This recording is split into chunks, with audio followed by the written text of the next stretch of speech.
આણંદના બોરસદ ચોકડી પર દબાણ હટાવવાની કામગીરી દરમિયાન પથ્થરમારો થયો। મંદિર તોડવાની શરૂઆત થતાં જ કેટલાક શખ્સોએ પથ્થરમારો કર્યો હતો। પોલીસ કઈ પરિસ્થિતિ સમજે તે પહેલા જ લોકોના ટોળા ઉતરી પડ્યા।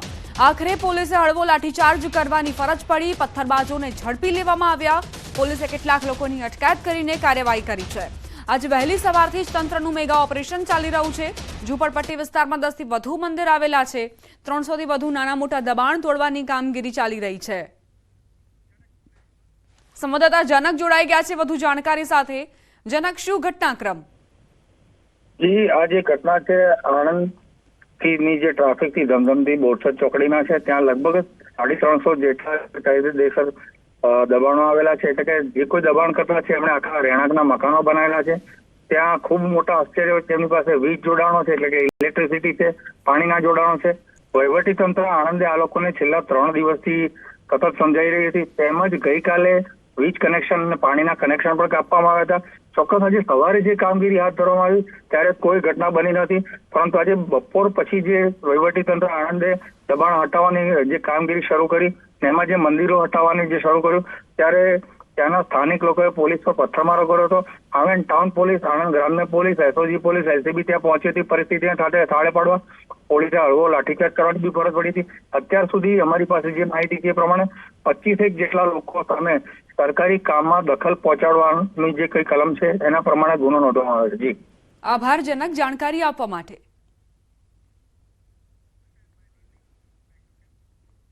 મોરબી ટંકારાના વીરપર નજીક બે કાર વચ્ચે ગમખ્વાર અકસ્માતની ઘટના બની। વીરપર ગામ નજીક થયેલા અકસ્માતમાં બંને કારના ડ્રાઈવરોને ઈજા પહોંચી હતી।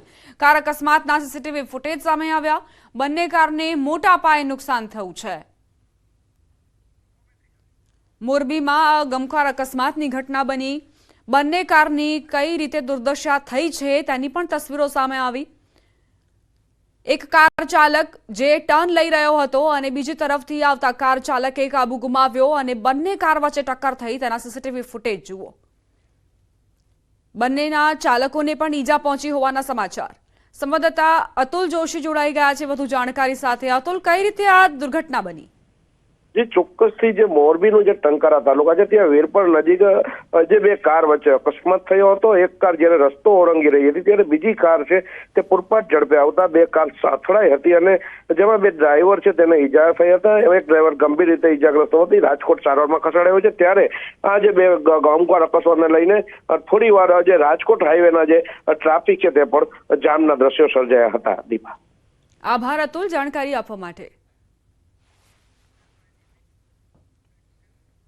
મહેસાણાથી સમાચાર। સાંપાવાડા રોડ પર હિટ એન્ડ રન। બહુચરાજીના સાંપાવાડા ગામ નજીકનો બનાવ। અજાણ્યો વાહન ચાલક અકસ્માત સર્જીને ફરાર થયો। બાઇક ચાલકને અડફેટે લેતા ઘટના સ્થળે મોત નીપજ્યું। અજાણ્યો છોટા હાથીનો ચાલક ફરાર હોવાની જાણકારી છે।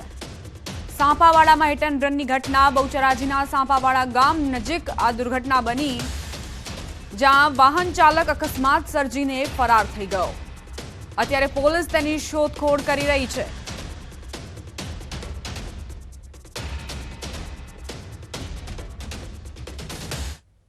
અમદાવાદના ગુલાબ ટાવરમાં અકસ્માત સર્જાયો તે કેસમાં ધરપકડ થઈ છે। એસઓજીએ થાર કાર ચાલકની ધરપકડ કરી। ઘાટલોડિયાના ઋષિલ શાહ નામના આરોપીની ધરપકડ કરાઈ। આરોપી સામે અગાઉ પણ અનેક ગુના નોંધાઈ ચૂક્યા છે। બેફામ કાર ચાલકે 2 વ્હીલરને અડફેટે લીધું હતું અને તે જ કેસમાં હવે ધરપકડ કરાઈ છે।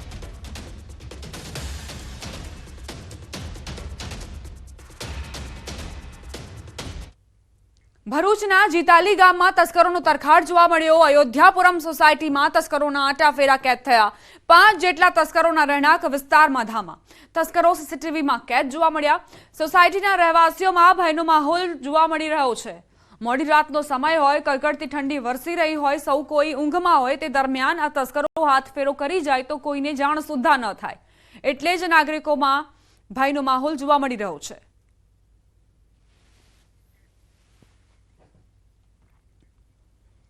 વલસાડની કોલેજ નજીક મધમાખીના ઝુંડે હુમલો કરતા જ અનેક વિદ્યાર્થીઓને મધમાખીએ ડંખ મારતા સમગ્ર વિસ્તારમાં દોડધામ મચી ગઈ। પરિણામે ફાયર બ્રિગેડ અને એમ્બ્યુલન્સની ટીમો પણ દોડતી થઈ હતી. કોલેજના ગેટ નજીક એક ઝાડ પર મધમાખીનો મધપૂડો આવેલો છે. જો કે આ મધપૂડાની આજુબાજુ કોઈ મોટું પક્ષી ફરતું હોવાથી મધમાખીઓ છંછેડાઈ હતી. આ રોડ પરથી પસાર થતા રાહદારીઓ પર હુમલો કર્યો હતો. આ ઘટનામાં 5થી વધુ વિદ્યાર્થીઓને મધમાખીએ ડંખ માર્યા.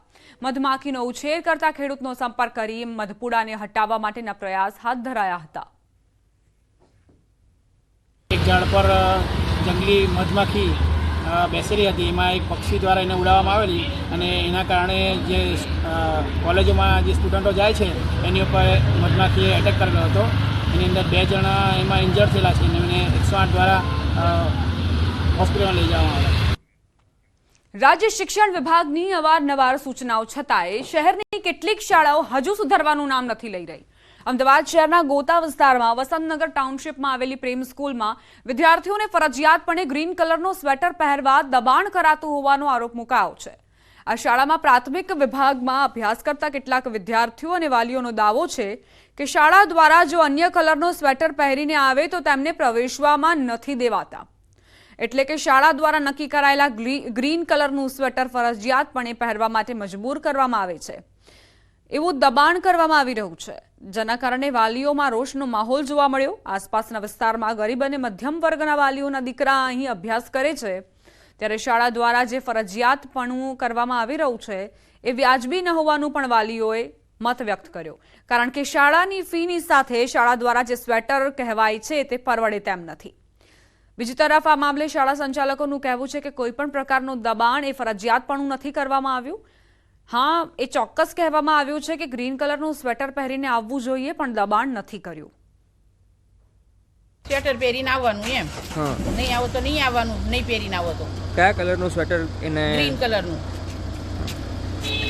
જો બીજા સ્વેટર પહેરીને આવે તો શું કરે છે? તો આવવાનું નહીં તમારે સ્કૂલે. સીધી સ્કૂલમાં મેડમ પકડે ફેટ એની. તો આવું દબાણ કરી તો ન ચાલે ને. પરિસ્થિતિ એવી હોય તો અમે લઈ શકતા નથી અત્યારે. હા. એવું હોય તો તમે લાવી દો, બીજું શું. પણ છોકરાને ભણવામાં ધ્યાન આપો ને તો સારું છે.